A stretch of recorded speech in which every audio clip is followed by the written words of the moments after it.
CM Biren Delhi halaklagasu wai Joy Kumar portfolio pidana thamli. State Minister na Delhi halaklaba matuna lengak manungna mukna ribasing lusilagani haina panakibadugi wangmada ngasisu Deputy State Minister Yumnam Joy Kumar portfolio pithokidri masina maram oiraga Minister oiribe NPP gi lusing mariba ngasisu office ka khidri hana de State Minister nungthombam Biren Union Home Minister unakrabanina Deputy State Minister Y Joy Kumar portfolio piraga lenga asida punna satminaraba natragana Minister ani drop tawrobi yai haina pananaba wafam singadu hauzik phawbi oina State Minister na khut tharakpa leitriba maramna government ki manung da sarang na baloshile habi yadri State Minister nungthombam Biren irai numita Delhi dagi Impala thonglakibani ngasisu ma office ka dun COVID-19 consultative committee ki mifam yaki amasum atai thabak sing tawbu ukhi adubo Y Joy Kumar portfolio pibigi serol am phawba tholakpa udri Minister Pamdagi resign to Bugalan and Langak Pipe Tokle Hana Lathokrabe NPP Lusing Marigi resignation Ayaba Pidri Haines Minister Punokiba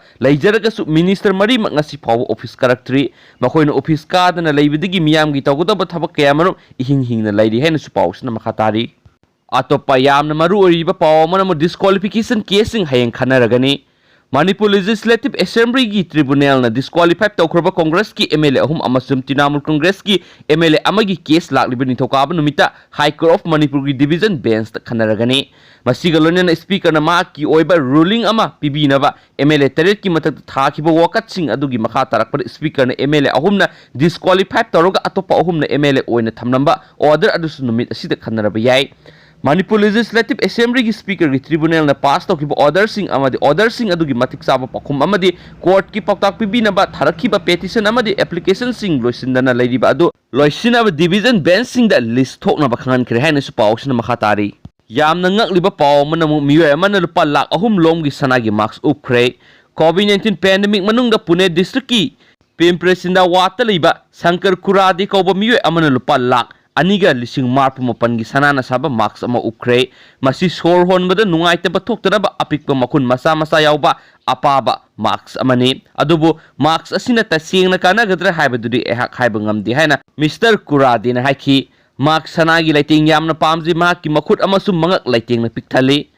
Kolhapur da silver Mask ama Upa miyoy ama social media da thagalakpa video ama da ubadagi sanagi Mask adugi wakhal adu pulakhibani haina makna haiki aigi imungi miyoy punamaksu sana yamna pami makoina demand taroklabadi makoigi damak aina sangani haina makna haiki angang oidingaidigi Sankar Kurade sanagi laiting yamna pamjai maki khusa punamak sanagi khudop singsi Kudang da sanagi kuzi si amasu magi mangaksam nasu asauba sanagi liksi haina ba paw si esina makhata na phungdokli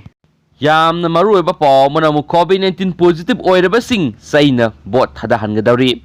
Chei asigi October dagi November phawgi manungda pangthokani haina panariba Bihar State Assembly election na COVID-19 positive Oiraba miyoy singna EVM da Vote Thadabada ugi Chei piduna Thadahanduri agency ki paw man hai pangthokadawbagi ngaiduna lariba Bihar election asigi matangda State Chief Electoral Officer HR Srinivas na hai polling booth ta vote thadaba lakpa voter khudingmakki khadi marks amadi ugi Chei pinaba thorang tawre COVID-19 na aduna lariba voter sing amadi Chei humpuga mangagi mathakta leibesingi oinadi mayumdagi thadaba natragana postal ballot ta thadaba yagani loinana COVID-19 na aduna laribasu EVM gi kuthangna polling booth ta vote thadaningbasinggi damak akhanaba ugi Chei piduna thadangani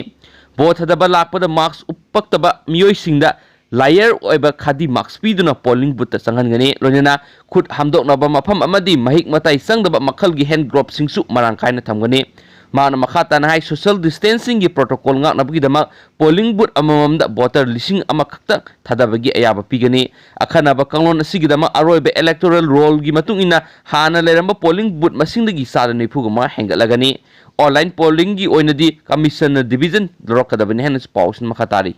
Loisilakpada mayamna pawng tanga hapsaramge Senapati da nong na amang ata thokle nong lepta na subuna maram oiraga Senapati area da lupa lakya gi lanthum mangtakle hairi Senapati town manung da senba turial gi ising pathoktu na senki district asigi tuan mafam singda labuk ta nauna thaba mahi marong kya amang ata thokpagi report lakli Mount Everest parking area manakta liba Taphau Phayami village leiba tuan ba dukan taruk national highway anigi nakal da senba pathokpadagi thina amang ata thokhi ꯈꯨꯟꯖꯥꯁꯤꯡꯒꯤ ꯃꯇꯨꯡ ꯏꯟꯅ ꯇꯥꯐꯧꯀꯨꯞꯀꯤ ꯚꯤꯂꯦꯖꯇꯒꯤ ꯍꯧꯔꯒ kilometre ꯑꯃꯔꯣꯝ ꯁꯥꯡꯅ ꯆꯦꯜꯂꯤꯕ drain ꯑꯁꯤꯗ ꯁꯨꯞꯅꯒꯤ ꯀꯜꯕꯔꯠ ꯑꯃꯈꯛꯇꯃꯛ ꯂꯩꯔꯤ ꯑꯃꯗꯤ ꯍꯥꯏꯔꯤꯕ ꯃꯐꯝ ꯑꯗꯨꯗ ꯏꯁꯤꯡ ꯄꯥꯊꯣꯔꯛꯇꯨꯅ ꯗꯨꯀꯥꯟꯁꯤꯡ ꯑꯗꯨ ꯑꯃꯥꯡ ꯑꯇꯥ ꯊꯣꯛꯄꯅꯤ ꯑꯦꯔꯤꯌꯥ ꯑꯁꯤꯗ ꯑꯣꯏꯔꯤꯕ ꯐꯤꯚꯝ ꯑꯁꯤ ꯎꯔꯒ ꯃꯐꯝ ꯑꯗꯨꯒꯤ ꯑꯍꯜꯁꯤꯡꯅ ꯗꯤꯄꯥꯔꯠꯃꯦꯟꯠꯀꯤ ꯃꯔꯤ ꯂꯩꯅꯕꯁꯤꯡꯅ ꯊꯕꯛ ꯅꯤꯡꯊꯤꯅ ꯇꯧꯗꯕꯒꯤ ꯃꯁꯤ ꯊꯣꯛꯄꯅꯤ ꯍꯥꯏꯅ ꯄꯦꯟꯗꯕ ꯐꯣꯡꯗꯣꯛꯈꯤ ꯁꯦꯅꯥꯄꯇꯤ ꯇꯨꯔꯦꯜ ꯊꯣꯡ ꯃꯄꯥꯗ ꯅꯣꯔꯃꯦꯜꯒꯤ ꯃꯊꯛꯇ ꯆꯦꯟꯕꯒ ꯂꯣꯏꯅꯅ ꯏꯁꯤꯡ ꯄꯥꯊꯣꯔꯛꯇꯨꯅ ꯇꯥꯎꯟ ꯑꯁꯤꯒꯤ ꯀꯣꯂꯣꯅꯤ ꯑꯅꯤꯒꯤ ꯂꯧꯕꯨꯛ ꯌꯨꯝ ꯑꯃꯗꯤ ꯇꯨꯔꯦꯜ ꯃꯄꯥꯟꯗ ꯂꯩꯕ